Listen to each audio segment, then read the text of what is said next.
પત્રકારોની અવાજ દબાવવાનો પ્રયાસ પત્રકાર સંઘર્ષ સમિતિ ગુજરાત દ્વારા તંત્રને આવેદનપત્ર આપ્યું। ગુજરાતમાં પત્રકારો સામે સતત ખોટી ફરિયાદો, દબાણ અને કાયદાનો ખોટો ઉપયોગ થઈ રહ્યો છે।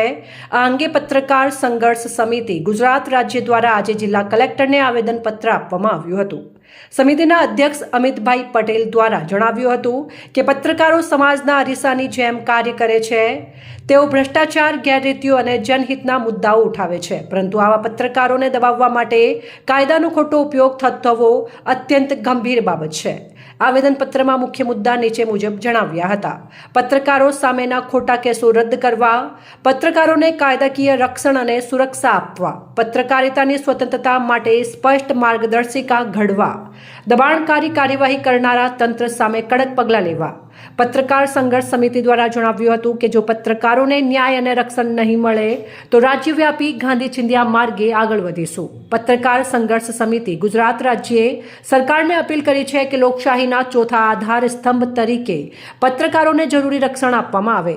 પત્રકાર મિત્રોના હિત અને રક્ષણ માટે પત્રકાર સંઘર્ષ સમિતિ હર હંમેશ સેવાકીય પ્રવૃત્તિ સાથે 24/7 ઉપલબ્ધ રહેશે। આગામી તારીખ 16/11 રોજ રાષ્ટ્રીય પત્રકાર દિવસ નિમિત્તે પત્રકાર મિત્રો માટે પત્રકાર સંપર્ક ટેલિફોન ડિરેક્ટરી 2025નું વિમોચન પણ સંસ્કારી નગરી વડોદરાના આંગણે રાખવામાં આવેલ છે।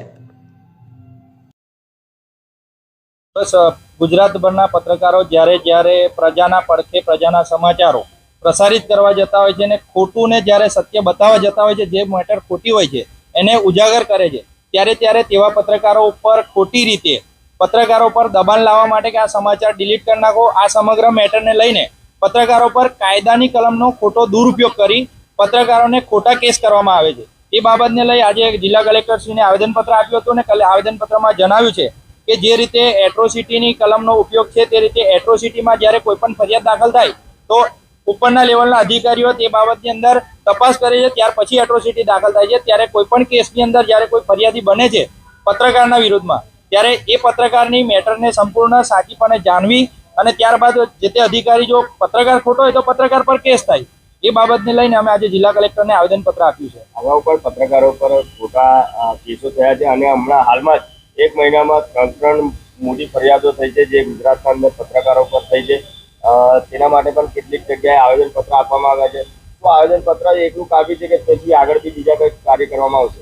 પત્રકાર સંઘર્ષ સમિતિ જે પત્રકારો પર 1 મહિનાની અંદર 3 પત્રકારો પર જે હુમલા થયા છે તે બાબતને સખત રીતે વખોડે છે। એ જે 3 પત્રકારો પર જે ખોટી રીતે ફરિયાદ દાખલ કરવામાં આવી છે તેના માટે પત્રકાર સંઘર્ષ સમિતિ હર હંમેશ એ પત્રકારોની સાથે છે અને રહેશે। જ્યારે માત્ર એક આવેદન નહીં પણ જો આગામી સમયમાં આનો નિરાકરણ નહીં આવે તો પત્રકાર સંઘર્ષ સમિતિ ગાંધીનગરથી માંડી દિલ્હી સુધી પહોંચવા માટે સક્ષમ છે।